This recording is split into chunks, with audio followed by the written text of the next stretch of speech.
Em nome do Pai, e do Filho, e do Espírito Santo. Amém.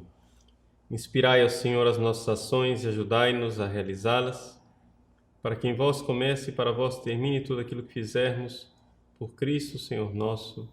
Amém. Santa Maria, Mãe de Deus, rogai por nós. Em nome do Pai, do Filho e do Espírito Santo.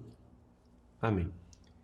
Muito bem, uma boa noite a todos, uma alegria nós estarmos juntos hoje em pleno conclave, né?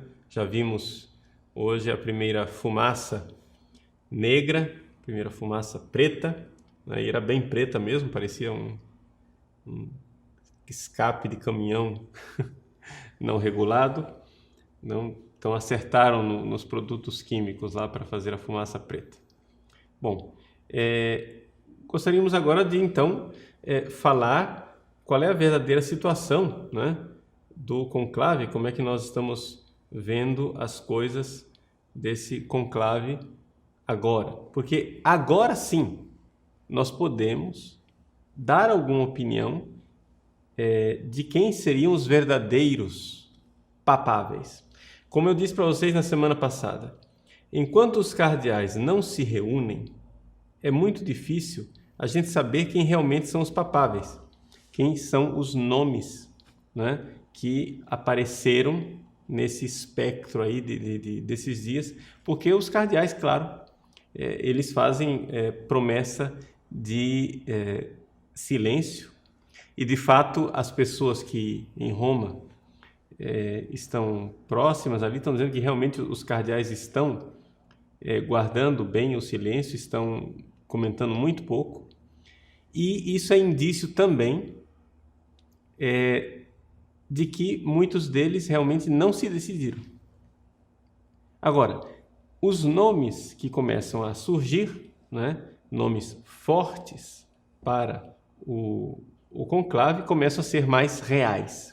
Então, claro, quem é o primeiro nome da lista, o favorito, digamos assim, naquilo que a gente pode notar até agora, é o cardeal Ângelo Scola de Milão.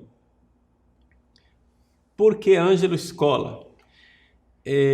Bom, é possível e provável que os cardeais tivessem interpretado que talvez Ângelo Scola seja, em primeiro lugar, um papável que foi apresentado pelo próprio Bento XVI. Ou seja, essa decisão de Bento XVI de transferir o cardeal Ângelo Scola de Veneza para Milão, e isso contrariando várias outras indicações da Cúria, né?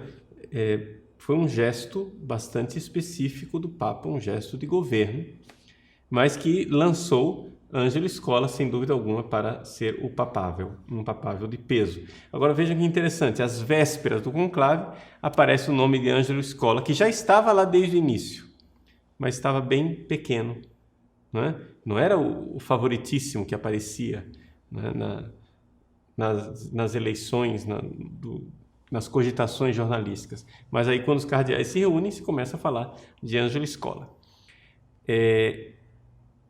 Um outro nome é o nome do brasileiro, né, Dom Odilo Pedro Scherer, de São Paulo, né, que também surgiu com bastante consistência, pelo que indica, talvez levando-se em consideração, né, a capacidade administrativa dele e levando em consideração o fato de que ele conhece a Cúria Romana, tem uma experiência na Cúria Romana. Eu só queria assim, fazer um comentário assim, de nota de rodapé, que, vejam, o que eu estou fazendo aqui são considerações de falas de cardeais que não revelaram segredos, mas que disseram algumas coisas, fizeram seus comentários a respeito de pessoas. E isso vai surgindo, os jornalistas, os vaticanistas, sobretudo, vão montando o quebra-cabeça e chegam a uma posição razoavelmente próxima da realidade. Agora, vocês têm que pensar como é que os cardeais irão decidir isso. Por quê? O que é que nós vemos aqui no Brasil? Você para num posto de gasolina e as pessoas vêm dizer: padre, e aí agora, hein, um papa brasileiro? Veja, não é esse o critério que os cardeais vão usar, entende? Eu não ficaria triste se nós tivéssemos um Papa brasileiro. Ficaria muito feliz, embora soubesse a responsabilidade que é, né? Porque o Brasil precisaria, né? Então, ser realmente o país que reza pelo Papa, né? O país que aprende a amar o Papa muito mais do que nós temos amado ultimamente, vamos ser bem objetivos, né? Nós amamos o Papa, mas o Brasil precisaria aprender a amar mais o Papa. Então, talvez um Papa brasileiro tivesse esta reação positiva para o nosso povo. Mas isso não é uma torcida, entende? Não é a Copa do Mundo, não é Olimpíadas. Não é assim, o importante é que ele seja brasileiro, custe o que custar. Não. Se você pensa assim, você não está pensando pelo bem da igreja. Não é? Não é brasileiro, custe o que custar. É a pessoa que agrada a Deus, custe o que custar. A pessoa que Deus quer, custe o que custar. E é isso que os cardeais irão votar. Não estou me referindo absolutamente nada com relação a Dom Odilo, que é um homem de Deus, Deus o abençoe, né? E se for Papa, nós iremos amá-lo de todo o coração. Mas a coisa aqui é a seguinte, a pergunta é critério simplesmente o fato da pessoa ser brasileiro? Acho que não. Eu acho que as virtudes de Dom Odilo que podem ser apresentadas são virtudes realmente que estejam à altura daquilo que é um currículo de um papável e não o simples fato de ser brasileiro. O fato de ser brasileiro é um detalhe, porque a igreja é católica, gente, a igreja não é brasileira, a igreja é universal, é do mundo inteiro, né? Então, é importante isso. Então Dom Odilo tem essa experiência pastoral e curial também, é um organizador, é um homem que mostrou a sua competência em vários aspectos, né, da vida eclesial. Muito bem, Deus o abençoe. Se for o Papa, né, iremos recebê-lo como qualquer outro que for eleito Santo Padre, né? E nos sentiremos orgulhosos de ter um Papa brasileiro. Mas a torcida não é por aí, né? É importante a gente ter um pensamento católico, universal. Terceiro nome que surge é do cardeal Marc Ouellet. O cardeal Ouellet, ele é religioso, tanto o Ângelo Scola como o Odilo Scherer são diocesanos. O Ouellet é religioso sulpiciano, ele é canadense, foi missionário na Colômbia, portanto tem uma experiência na América Latina. Depois foi também arcebispo de uma grande cidade secularizada no Canadá e tem a experiência, hoje é prefeito da Congregação para os Bispos, né? E é, portanto, também um homem com experiência na cúria. O Ângelo Scola não tem experiência na cúria romana propriamente dita, embora ele seja um homem também que tem trânsito no Vaticano. Ele foi reitor da Universidade Lateranense, reitor do Instituto, né, Pontifício Instituto para a Família. Então, ele é um homem que tem a sua experiência na proximidade do Vaticano. Então, são esses três nomes mais fortes. Surgem os americanos. Os nomes dos americanos surgem e despontam pelas suas qualidades pessoais. Embora a maior parte dos vaticanistas descartem a possibilidade de um americano, porque talvez não seja prudente, os cardeais talvez tenham medo de eleger um americano por causa do ódio que existe contra os Estados Unidos. Ou seja, você juntaria o ódio que as pessoas já têm contra a Igreja Católica com o ódio que as pessoas têm contra os Estados Unidos. Não se sabe. Mas temos aí dois nomes papáveis que estão sendo seriamente considerados, né? O arcebispo de Nova York, Timothy Dolan, que é presidente da Conferência Episcopal Americana. O Dolan é uma pessoa simpaticíssima, é um pastor, é um homem de decisão, um homem muito de boa administração. E o cardeal de Boston, que é Sean O'Malley.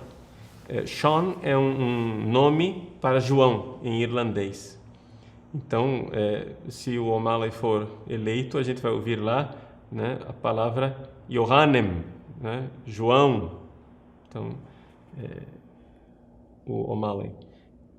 O O'Malley também teve um desempenho importantíssimo diante do problema de pedofilia que assolou a igreja de Boston. É também um homem interessante porque ele tem especialização em literatura portuguesa e espanhola. E ele fala português. O pessoal de Boston, né, os brasileiros aí que estão nos Estados Unidos, sabem muito bem que o cardeal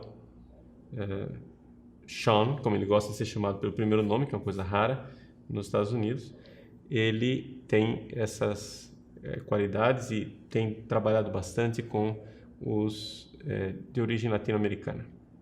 Também com os brasileiros, que a concentração de brasileiros em Boston é bastante alta. Bom, tem esses dois americanos com o seu currículo, mas a possibilidade deles é bem menor. Ou seja, digamos que os três grandes nomes que estão aparecendo são Escola, Scherer e Ouellet. Depois tem outros nomes de outros lugares, né, que vão sendo cogitados.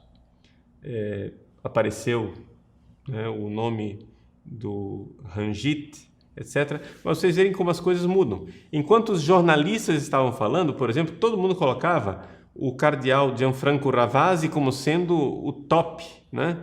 O Gianfranco Ravasi hoje sumiu do radar. Ninguém fala de Gianfranco Ravasi, né? Não digo que ele não possa ser eleito, não é isso, mas é um nome que não apareceu nessas congregações gerais. Bom, e o que é que nós podemos esperar? Nós podemos esperar o seguinte. Primeiro, nós temos aí, se o conclave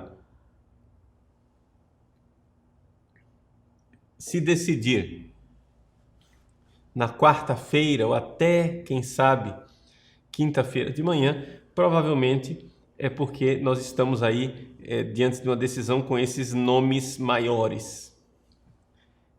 Se nós chegarmos à quinta-feira e não houver uma decisão, ou até quinta-feira de manhã eu ainda acho razoável, né? Porque os cardeais estão muito indecisos. Nós não estamos como da vez passada. No conclave de 2005, vocês se lembram, o cardeal Ratzinger foi eleito na quarta votação. Isso quer dizer, no meio da tarde, né, do segundo dia de conclave. Eles entraram à noite, votaram uma vez à noite, votaram duas vezes de manhã. Na primeira votação da tarde, fumaça branca. É possível e provável que não seja tão rápido dessa vez. Não é? Por quê?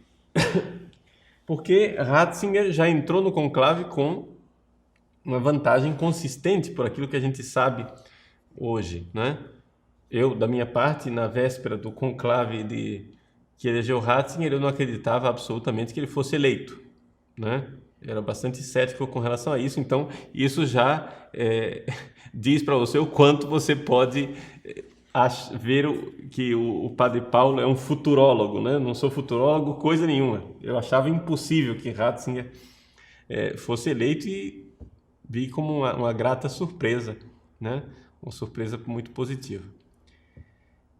Então, provavelmente nós vamos entrar aí até a quinta-feira de manhã, ou seja, quarta tarde, quinta-feira de manhã, serão os grandes nomes. Esses grandes nomes, se houver uma espécie de bloqueio, ou seja, se os cardeais virem na quarta, quinta votação que não está tendo resultado, a tendência é tentarem um terceiro nome. Foi assim que foi eleito, por exemplo, João Paulo II, não é? Foi assim que foi eleito São Pio X, não é? Então, havia dois nomes, eles entraram como não favoritos, havia dois outros nomes que eram os favoritos, mas como os dois bloquearam a coisa, porque não ia para frente, não ia para trás, então se começou a tentar um terceiro nome. Então, assim, a dinâmica é um pouco esta do conclave, e isso a gente pode dizer tranquilamente porque é a dinâmica mais ou menos psicológica e matemática da coisa. Se não sair até quinta de manhã, então podemos esperar por uma surpresa, ou seja, um nome totalmente desconhecido. O que pode acontecer também, evidentemente, a qualquer momento, né? São coisas assim. Existem outros nomes menores que surgem por aí. O cardeal Bergoglio, de Buenos Aires, também o cardeal João Avis, que foi de Brasília, que está no prefeito para a Congregação dos Religiosos, o cardeal Mauro Piacenza, que é da Congregação para o Clero, Ângelo Bagnasco, que é presidente da Conferência Episcopal Italiana, mas são nomes menores, pelo menos naquilo que se nota até agora. Bom, nesses dias, então, para nós acompanharmos, amanhã precisamos estar atentos em 2 horários. Só para vocês, eu tenho aqui um pouco o horário daquilo que vão ser esses dias entre os cardeais. Vou falar os horários de Roma e depois eu falo dos horários das fumaças aqui para o Brasil, para nós acompanharmos. Eles terão o café da manhã às 6h30 da manhã, na Casa Santa Marta. Às 7h45, 15 para as 8, eles vão para a Capela Paulina. Capela Paulina é aquela onde eles estavam reunidos hoje, antes de sair para a Capela Sistina, não é? Vocês viram hoje à tarde o início do conclave, eles estavam reunidos numa capela. Essa capela, ela fica perpendicular à Capela Sistina. Então eles saíram da Capela Paulina para uma sala, que é aquela sala ducal, né? E entraram na Capela Sistina.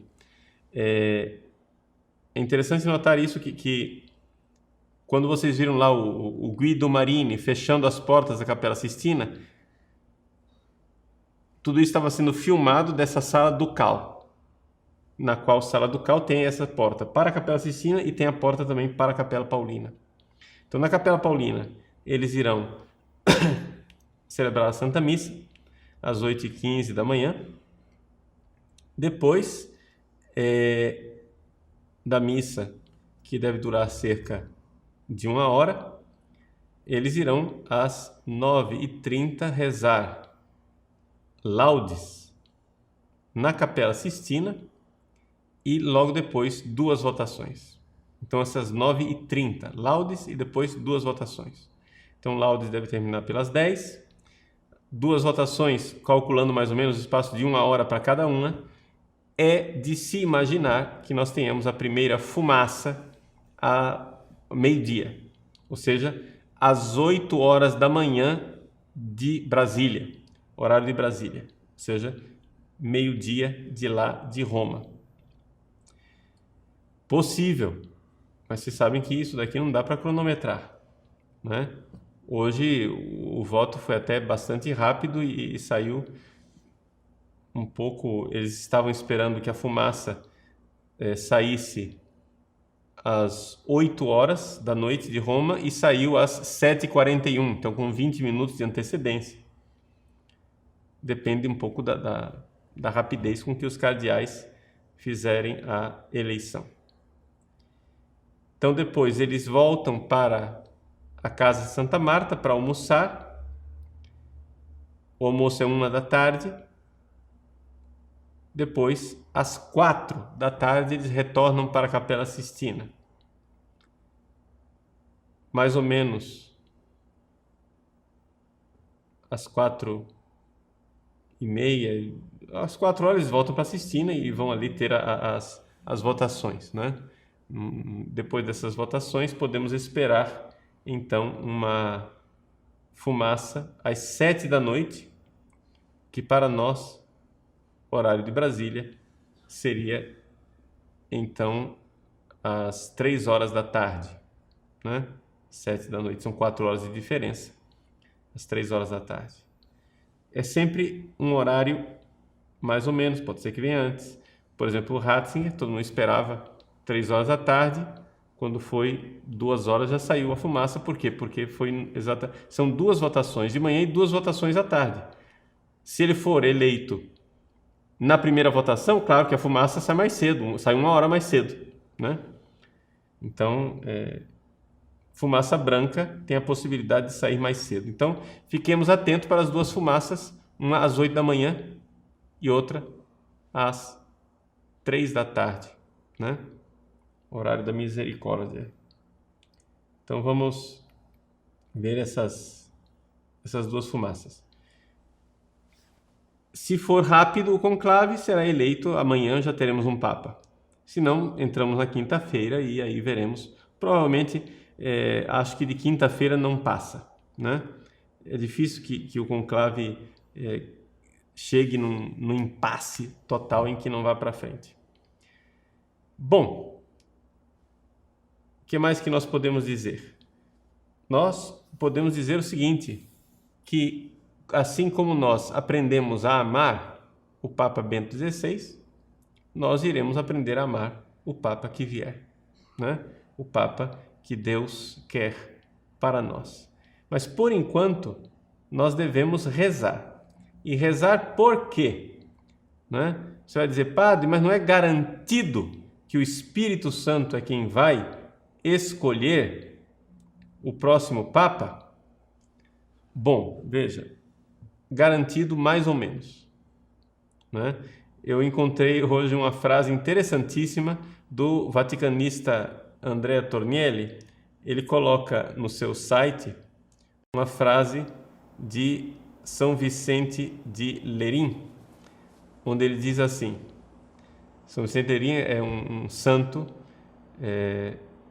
do IV século, ali um pouco quase contemporâneo de Santo Agostinho, que viveu o período do semi-pelagianismo. Parece que ele tinha também umas tendências semi-pelagianas, então alguns até se perguntam se ele pode ser realmente chamado de santo.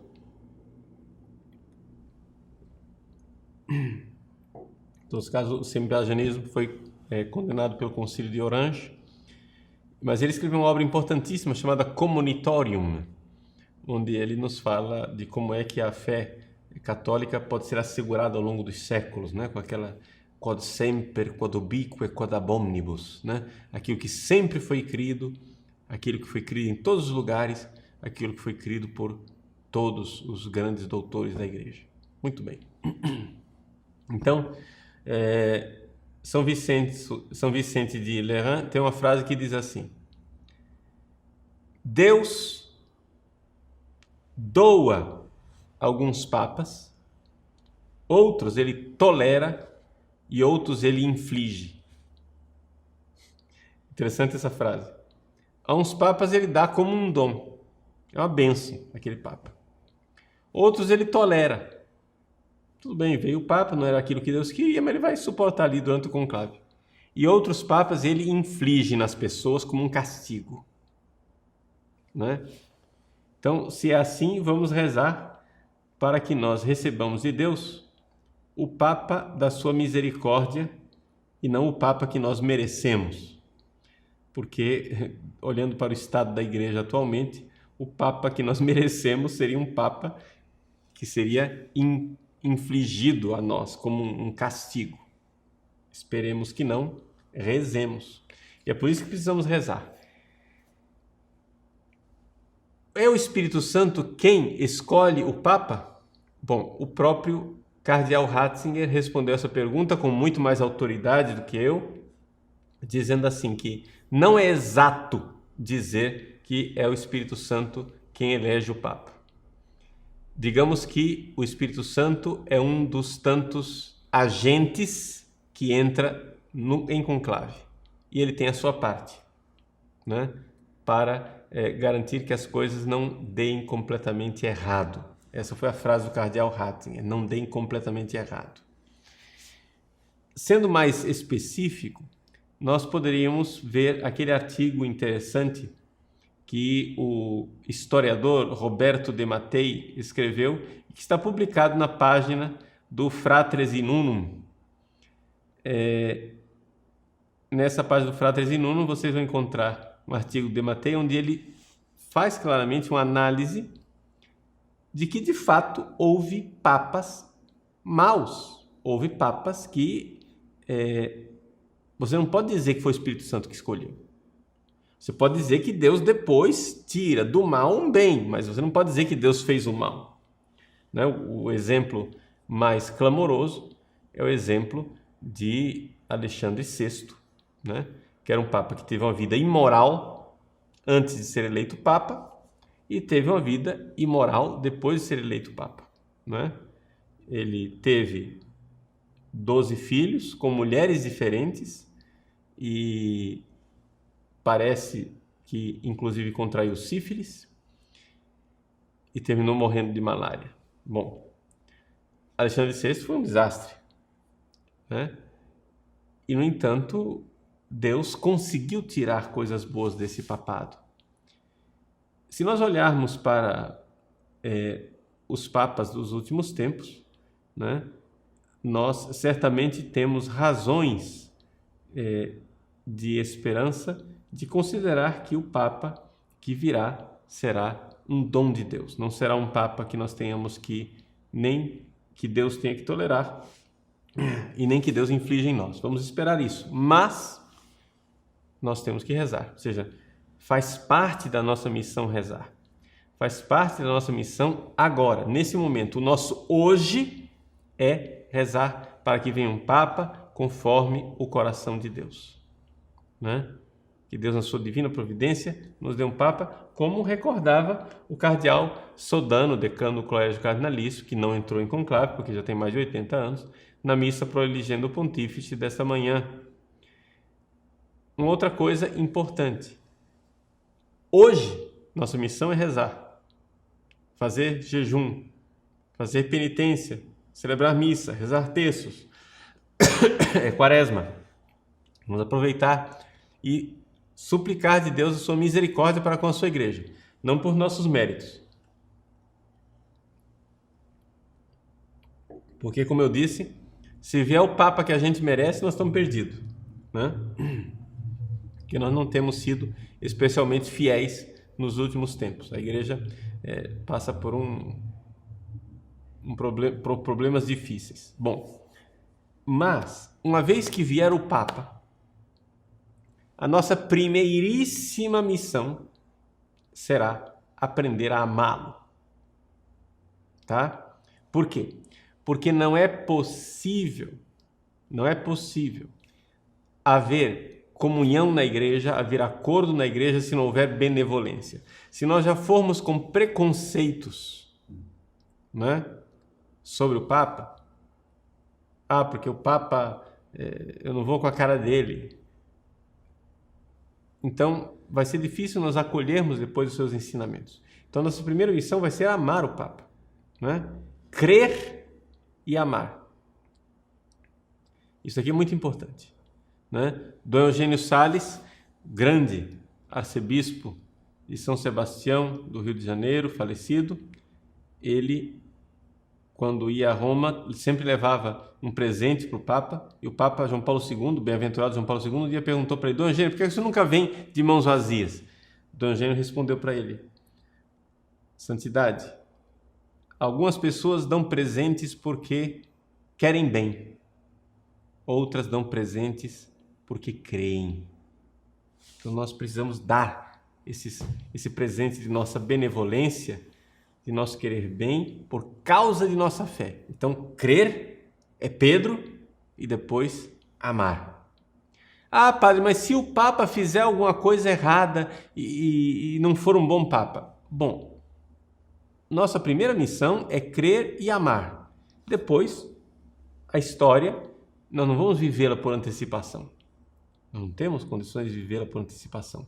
Mas existe, Padre, a possibilidade de nós discordarmos do Papa, o senhor que é tão, assim, que fala tanto do Papa e das coisas do Papa e dos documentos do Papa. Veja, meu irmão, nunca na igreja nós baseamos a nossa fé num único Papa. Nós baseamos a nossa fé numa sucessão de 265, e agora será 66, sucessores de Pedro. Então, os papas, eles são uma continuidade ao longo da história. Como é que a gente sabe distinguir o bom e o mal? Bom, nós olhamos para a continuidade, né? A mesma fé, a mesma tradição, a mesma continuidade da igreja. E se continua, se as coisas vão continuando dentro das mudanças, claro, de adaptações necessárias que sejam, mas se continua substancialmente a mesma realidade da igreja, é evidente que nós não vamos aqui discutir, né? Mas é importante isso. É importante o nosso primeiro passo deve ser de fé, e o nosso primeiro passo deve ser de alegria e deve ser de amor. Nós vamos aprender a amá-lo. Então, nós nos propomos aqui a esse serviço no site padrepauloricardo.org.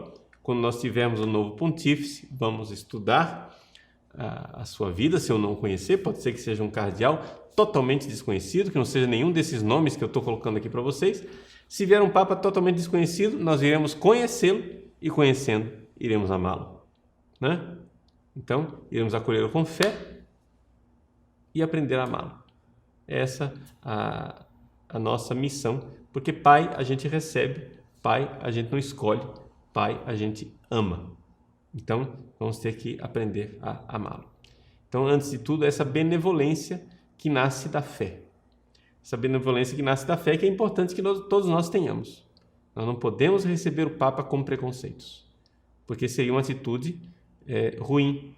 E depois outra coisa, não vamos começar a julgar o pontificado por realizações antes de ele ser eleito. Também porque existe o estado de graça. Ou seja, pode acontecer, e isso também já aconteceu historicamente, em que um Papa que não foi um bom cardeal tornou-se um bom Papa. Por quê? Porque houve o milagre da graça que opera sobre a natureza. A pessoa correspondeu, então aconteceu. Não vamos excluir também isso. Então, existem muitas razões, não para otimismo, que é uma palavra mundana, mas razões para a esperança, que é a virtude cristã.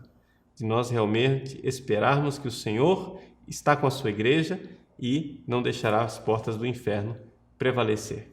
Vamos fazer um pequeno momento de intervalo. Voltamos já para responder as suas perguntas, se eu tiver resposta para elas, né? Porque eu não sou um oráculo, né? Então, o que eu puder responder, estou aqui à disposição. Até daqui a pouco.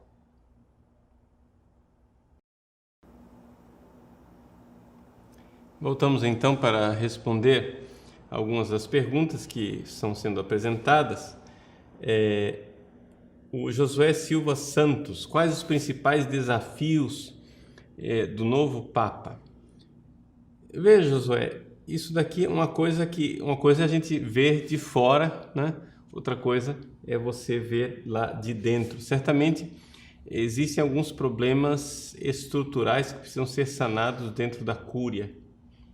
Agora, esse discurso todo de que reforma, nós precisamos reformar a cúria romana, é uma faca de dois gumes, porque ela pode ser reformada para o mal ou ser reformada para o bem. Então, assim, como reformar a cúria, né? Isso aí são outros 500, né? Então, existe o problema da cúria, existe o problema sério da realidade de igreja, enquanto o clero, que precisa ser renovado também, né?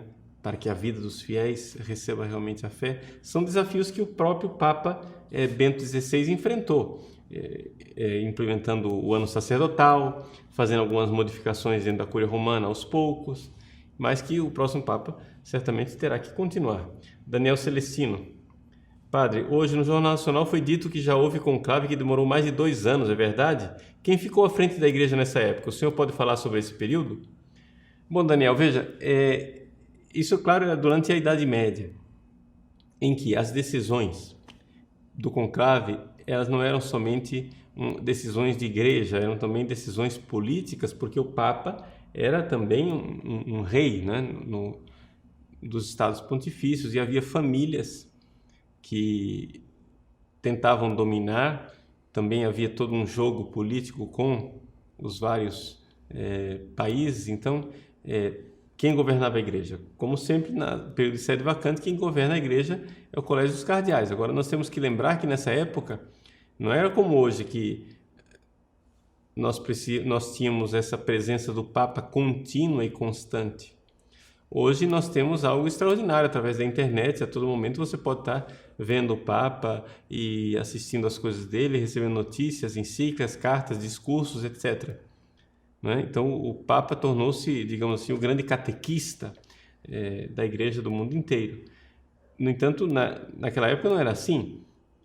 As igrejas locais continuavam sua vida e as intervenções papais elas eram bastante raras, porque também a comunicação era uma realidade bastante difusa.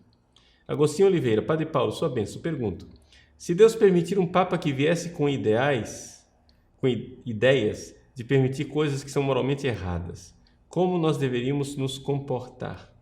Bom, Agostinho, veja, eu acho difícil, possível, né? Mas difícil um Papa que permita coisas moralmente erradas. Eu não sei se essa é a maior preocupação. Existe na doutrina, a possibilidade de um Papa ser herege, cismático, apóstata? Sim, existe na doutrina essa possibilidade.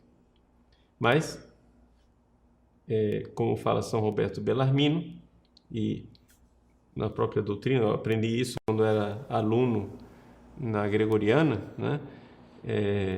Isso é uma possibilidade que se estuda em doutrina, que se acontecer isso, o Papa decai nesse momento, ele deixa de ser Papa automaticamente, mas que na providência divina Deus não irá permitir que isso aconteça, pronto, acabou. E aí se encerrava o assunto desse estudo do capítulo do Cardeal Bellarmino. Pelo menos era isso que nos dizia o Padre Guirlanda, né, que foi meu professor de Direito Canônico. Então, assim, não sei se essa é a maior preocupação, Agostinho. Acho que a maior preocupação não é de um Papa herege, porque um herege é fácil de reconhecer. A maior preocupação é um Papa que decida coisas pastoralmente desastrosas, porque a igreja não tem infalibilidade pastoral. E a igreja pode começar a decidir coisas que pastoralmente são complicadas. E aí sim as coisas ficam bastante difíceis. Assim, tentar resolver essa pergunta no breve espaço de um programa é muito difícil. Acho que é um problema que nós poderíamos enfrentar em aulas, né, de eclesiologia, como fazer, como reagir dentro da obediência à igreja, num espírito eclesial, né? Como é que se dá esse espaço de dissensão dentro da igreja, etc. Então, existem documentos da igreja para resolver esse problema. Cláudio Rocha de Sá. O que esperar do novo Papa nos tempos que vivemos hoje, com conflitos no Oriente Médio e crescente falta de fé na humanidade? Bom, certamente nós não vivemos num mundo bonito, né? Então, mas também não esperemos que o Papa resolva tudo. Eu acho que é muito importante nós fazermos a nossa parte, no sentido que nós precisamos, enquanto católicos, nos tornar um pouco mais adultos, no sentido de corresponsáveis, né, na evangelização. E mesmo que a igreja diminua de tamanho, como o próprio Papa Bento XVI já previa, desde o tempo quando ele era padre ainda, né, com 30 anos de idade, ele já falava: a igreja irá diminuir, a igreja irá diminuir. Mesmo que a igreja diminua de tamanho, né, como ela pelo menos percentualmente está diminuindo, ou seja, em valores absolutos a igreja está aumentando, né? A igreja no último século ela quadruplicou de tamanho, tem 4 vezes mais gente. Percentualmente continua a mesma coisa na humanidade.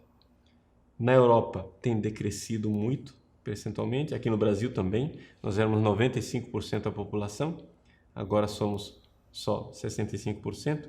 Então assim as coisas vão caindo. Mas esse percentual é uma coisa muito relativa. Nós não temos que ser uma igreja que se conta muito, não é uma questão de número. É uma questão de que uma igreja menor é também uma igreja com uma identidade mais clara. né? Porque nós estamos um pouco inchados com tanta gente que se diz católico nominalmente, mas que na realidade não professa a fé católica. Tiago Rachid, padre, sem precisar revelar quem é, lógico, o senhor tem um cardeal de sua preferência? Olha, eu tenho simpatias, né? Mas cardeais da minha preferência, diga assim, para mim quem deveria ser o Papa? Isso é o tipo da coisa que eu sinceramente evito emitir juízo, até para mim mesmo, né? Até internamente. Eu tenho simpatias, há cardeais que eu tenho mais simpatia do que outros. Vejo que ele tem virtudes que me atraem bastante. Mas decidir, se eu fosse cardeal eleitor, em quem eu iria votar, isso já é um juízo, já é uma decisão, é um ato, né, onde eu decido. E eu prefiro me abster desse julgamento, até mesmo para ficar aberto para receber o Papa que vier. Porque se eu começo a emitir julgamentos, né, isso cria dificuldade depois para receber o próximo Papa, se não for aquele que eu, né, estava sonhando ou torcendo. Então, eu estou razoavelmente aberto, né, para o Papa que vier. Claro que tenho simpatias, mas não diria que eu tenho candidatos, no sentido específico, ou seja, não, é aquele um, não. Também porque as pessoas pelas quais eu tenho mais simpatias não são necessariamente papáveis. Tá entendendo? Então, assim, por exemplo, acho que muito lá embaixo tem a pergunta, o Jorge Gomes Raimundo. Reverendíssimo padre, qual é a sua opinião sobre o cardeal Burke, né? Por exemplo, o cardeal Burke é um cardeal pelo qual eu nutro uma simpatia muito grande. Mas, sinceramente, eu não acho que ele seja papável, né? Porque os cardeais não irão votar. Os cardeais que irão votar não são o padre Paulo Ricardo, são outras pessoas. Então, quando a gente fala de papáveis, nós temos que fazer o exercício de pensar com a cabeça dos cardeais eleitores e não a nossa cabeça. A nossa cabeça não adianta, nós não vamos votar, eu não vou votar, você não vai votar, então não adianta, né? Então, é um pouco isso que era a ideia que eu quando coloquei esses nomes, que são os perfis de pessoas que apareceram aí a partir de um pouco de conversas com os próprios cardeais, né?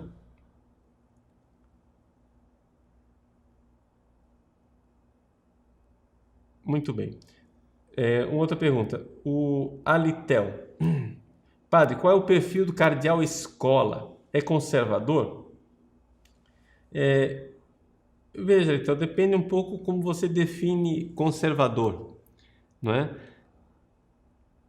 Não sei se você assistiu um vídeo que eu gravei há uns anos atrás a respeito do Vaticano II, em que eu dizia que durante o Concílio Vaticano II houve 3 grupos que eram linhas teológicas razoavelmente distintas,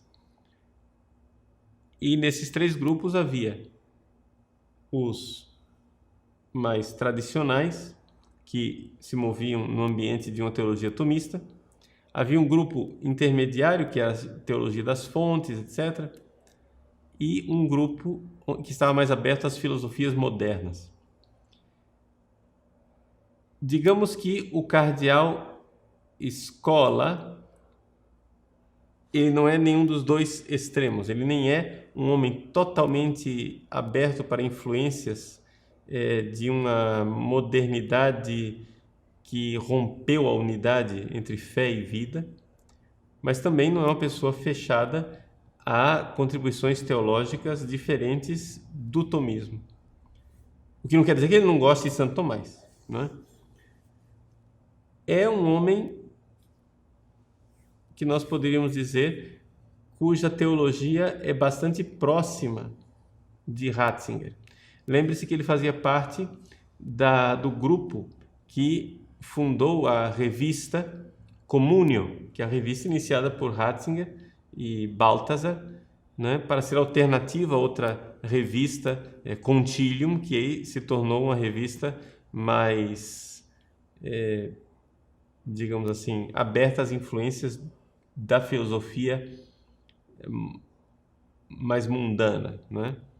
Então, a comúnio, o escola é um homem da comúnio, o cardeal Ouellet, né, é um homem da comúnio, o cardeal Pell da Austrália é um homem também da comúnio, e assim outros. Então, assim, são cardeais que têm uma afinidade teológica com Bento XVI, embora não, talvez seja inadequado chamá-los de ratzingerianos. Essa coisa de ratzingeriano, quer dizer, ele segue a teologia de Ratzinger. Não, eles são teólogos que pensam em sintonia com a Ratzinger. Cada um pensa, né, com a sua própria cabeça. Então, o escola é assim. Outra coisa importante do perfil do escola é que ele é ligado à comunhão e libertação, né? Então, ele era bastante amigo do fundador da comunhão e libertação, o Monsenhor Giussani, né? O que o torna ainda mais próximo de Bento XVI, porque Bento XVI tem uma ligação histórica com a comunhão e libertação, né? Eu não sei se vocês já notaram que durante muito tempo, naquela revista 30 Dias, né, 30 Giorni, apareciam muitas entrevistas do cardeal Ratzinger, etc., porque de fato havia uma ligação entre Ratzinger e a comunhão e libertação. Foi Ratzinger quem fez o funeral de Monsenhor Giussani em Milão, logo antes do funeral de João Paulo II. Foi Ratzinger, quando se tornou Papa, trouxe para o apartamento pontifício consagradas Memores Domini, que é da Comunhão e Libertação. Então, o Escola também, né, está bastante ligado a esse movimento e seria, nesse sentido, uma razoável continuidade com o pontificado de Bento XVI. Diferente de Bento XVI, porém, se vê que Escola é um homem mais de governo. Não é que Bento XVI não governasse, mas Bento XVI era um pouco mais... tinha ações de governo, mas delegava muitas coisas, né, para o secretário de Estado. Muito bem. Aqui a pergunta... Padre, o senhor é irmão do Guido Marini? Né? Brincadeira, né? Evidente. Não sou irmão do Guido Marini, né? O pessoal diz que eu sou parecido. Você sabe que esse negócio de ser parecido com os outros, a pessoa mesma sempre acha que é muito diferente, né? Mas várias pessoas já me perguntaram, né? Perguntaram, não, me chamaram a atenção para uma semelhança entre eu e o Guido Marini. Mas, assim, não o conheço pessoalmente. O máximo que eu já fiz com ele foi cumprimentá-lo e conversar. Já estive com ele pessoalmente, mas ele certamente não se recorda de mim.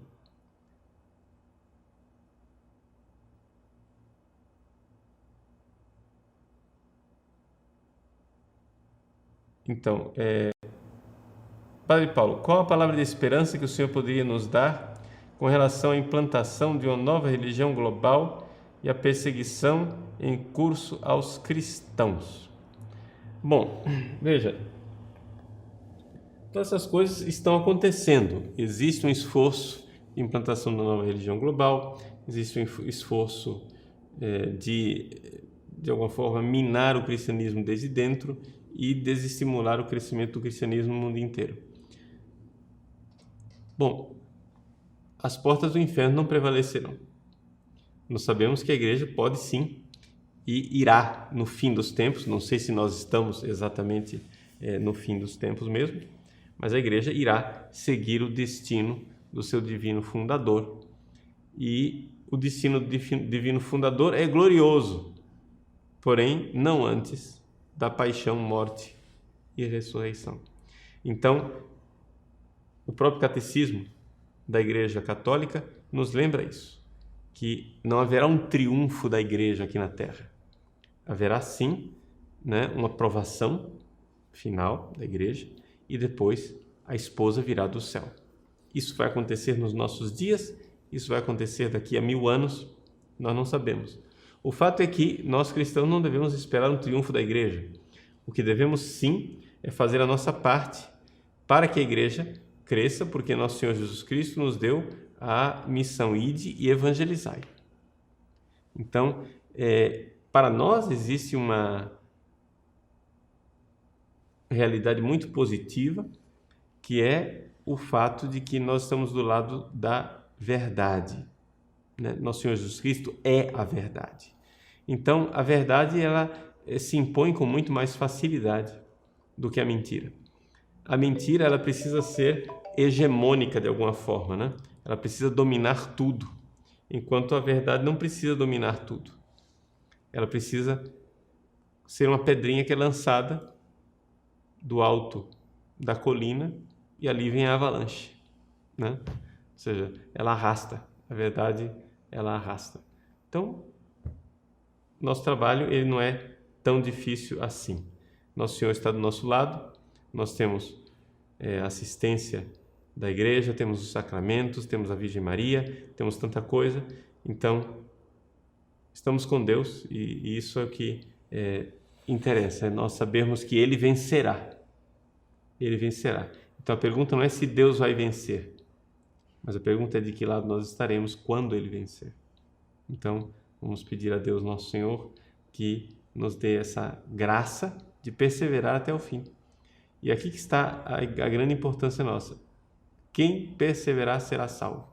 Que dificuldades nós iremos passar na nossa vida, isso a providência divina, né, é que irá nos dar aquilo que nós mais necessitamos. Se nós tivéssemos que escolher entre uma vida boa, uma vida mansa e o inferno depois, ou uma vida cheia de dificuldades e luta e o céu depois, é claro, a gente prefere a luta e o céu depois. E é assim que Deus pensa também, porque Ele, se a gente for olhar na vida dos santos, Ele nunca deu muita moleza, né, para os santos. E se nós acreditamos naquilo que o Concílio Vaticano II diz, que existe uma vocação universal para a santidade, então nós precisamos estar prontos para sofrer por amor a nosso Senhor. Não que a gente queira sofrer, mas é a forma que a gente tem que demonstrar o amor, né? A gente ama, e amar é, de alguma forma, dar a vida por aquele que nós amamos. Tá bom? Então, com a graça de Deus, estamos aí rezando nesses dias. Rezem muito, façam penitência, estejamos prontos para fazer um ato de fé e querer bem ao próximo Papa. Então, logo nós pudermos colocar alguma notícia quando sair o próximo Papa, qual é o seu perfil, como ele é, né? Então, provavelmente na próxima terça-feira nós estaremos dando a nossa aula ao vivo a respeito do nosso novo Sumo Pontífice, com a graça de Deus. Então, Deus abençoe vocês, né? E unidos na oração e na penitência nesses dias de conclave. O Senhor esteja convosco. Ele está no meio de nós. Debaixo de vossa proteção nos refugiamos, Santa Mãe de Deus. Não desprezeis as nossas súplicas em nossas necessidades, mas livrai-nos sempre de todos os perigos, ó Virgem gloriosa e bendita. Abençoe-vos o Deus Todo-Poderoso, Pai e Filho e Espírito Santo. Amém.